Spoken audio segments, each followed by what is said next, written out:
And we've got more breaking news this morning. Kuwait's defense minister says several U.S. military aircraft crashed in the country. Thankfully, with all crew members surviving. Iran, meanwhile, launching retaliatory strikes across the region after the U.S. and Israel's joint mission eliminated Iran's supreme leader, Ayatollah Khamenei, along with 40 others of Iran's top leaders. Fox Business's Connor Hansen live in Washington this morning with that angle. Connor, good morning to you. Maria, good morning. The campaign in Iran is expected to last at least several more days, if not weeks, after the U.S. and Israel struck thousands of targets and killed Iran's supreme leader, as you mentioned. This morning, we're learning several U.S. warplanes have crashed in Kuwait, with all the pilots safely bailing out. That's according to Kuwait's defense ministry. The country has been repeatedly targeted by Iranian counterstrikes. 3 U.S. soldiers have been killed so far, and President Trump warned there could be more casualties. As one nation, we grieve for the true American patriots who have made the ultimate sacrifice for our nation. We pray for the full recovery of the wounded and send our immense love and eternal gratitude to the families of the fallen. And sadly, there will likely be more. Before it ends, that's the way it is. U.S. Central Command released footage showing some of the strikes against Iranian targets it says posed immediate threats. President Trump says Iran's entire military command is gone, and some who are still alive are asking to surrender. The president urging Iranians to take their country back. Iran has been retaliating with missile strikes towards U.S. bases and other Gulf neighbors like Bahrain, UAE, and Qatar. Israel has been hit with missile strikes as well, and it is firing back against Hezbollah in Lebanon. Key cabinet members have briefed the Gang of 8 and plan to speak to the entire House and Senate bodies as soon as tomorrow. That comes as members debate the president's war powers. What I've said, which I think is critically important, is that the president come and brief the Congress on obviously what his objectives are, what the strategy is, and what he sees for the coming days and weeks. And oil prices are surging as Iran reportedly tries to clamp down on the Strait of Hormuz, where roughly 20% of global supply passes through. We're also learning this morning that an oil tanker was attacked in the Gulf of Oman. Maria.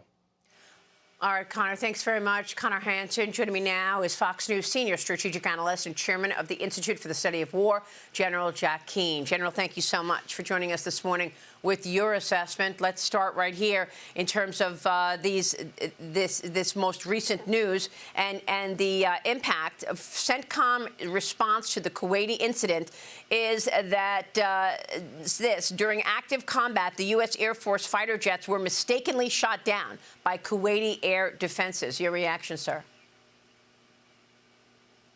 Yeah, certainly it's a friendly fire incident. It has a lot to do with the fog of war. And in wartime, humans make mistakes, and so do machines. In this case, it's likely inexperience dealing with the Kuwaitis and likely fear. The USS Vincenza in 1988, a warship in the Persian Gulf, shot down an Iranian airliner with 290 people aboard, all killed. The same kind of attributes were probably involved in that friendly fire incident. So this is what war is like. But in terms of, let's set the table in terms of what's going on here a little bit.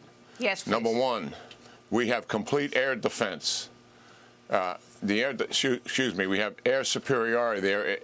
The Iranian air defense systems are down, and that is obviously excellent. It gives us freedom of the skies to move where we want and do what we want. We've been attacking in 17 different provinces throughout Iran.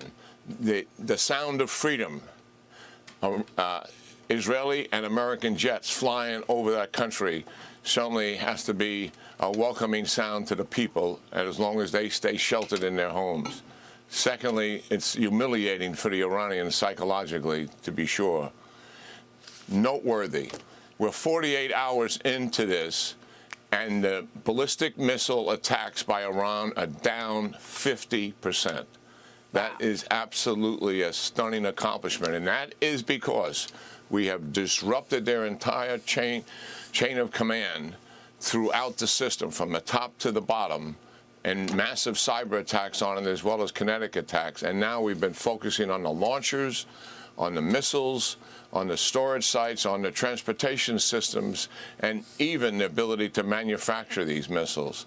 This is a massive undertaking in an air campaign that we're seeing here. The Navy has been taken largely off the board. We have destroyed their warships and many of their patrol boats. What were we concerned about here? Mining the Straits of Hormuz and shutting down the distribution of oil in the Persian Gulf. You're talking about oil prices, obviously, that would skyrocket them. This is good news, all within the first 48 hours. And we are systematically taking down the infrastructure, Maria, the governing infrastructure, as well as the IRGC, the Basel militia, the police infrastructure that are used as offensive and also as repression vehicles to sustain this regime. We intend to strip all of that away over time. That is why this campaign is planned for 2 to 3 weeks at a minimum. It'll be condition-based. In other words, if it's going to take longer, and you heard the president yesterday, if it's going to take a month, he's going to stick with it.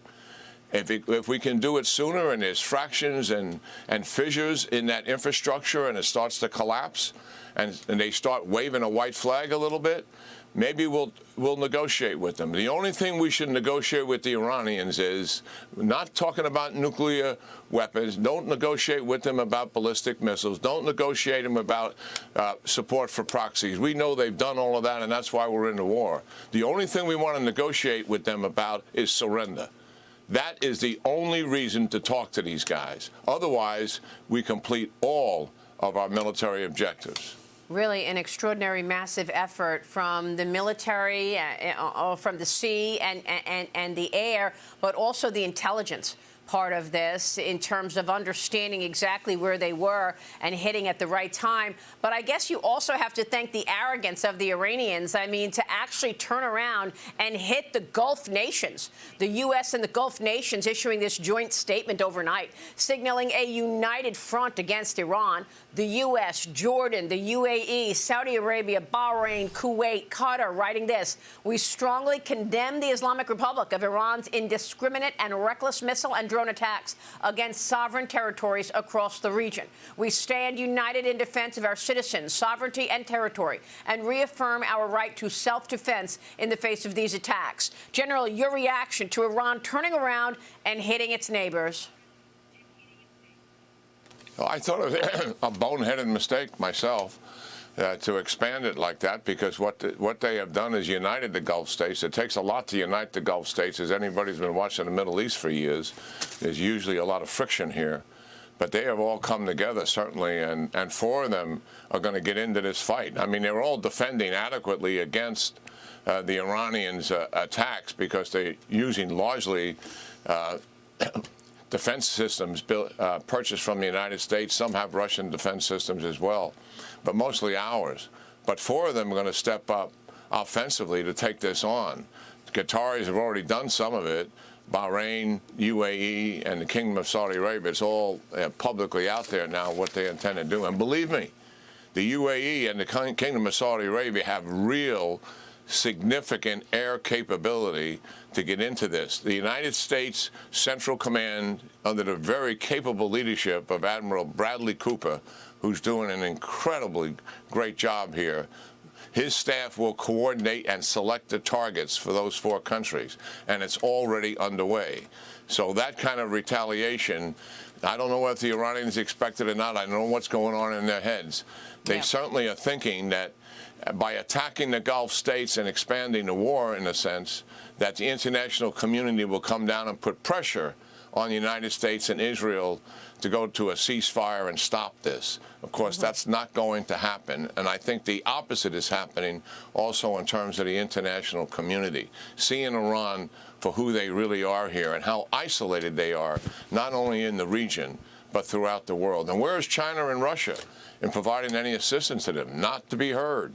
They didn't provide any assistance during the 12-day war either. So they are quite isolated in all of this. Well, particularly China has to make a decision here because it's reliant on that Strait of Hormuz. President Trump has made the backdrop incredibly positive for himself and the United States ahead of that trip to Beijing at the end of March after what has been done in Venezuela and now, of course, Iran with regard to oil, which, of course, is a lifeblood for China right here. General, the president said it's going to go on for 4 weeks. We hope to be talking with you quite often along the way. We so appreciate your guidance this morning, sir. Thank you. Yeah, great talking to you, Marina, as always. And to you, General Jack Keane. Stay with us. We'll be right back.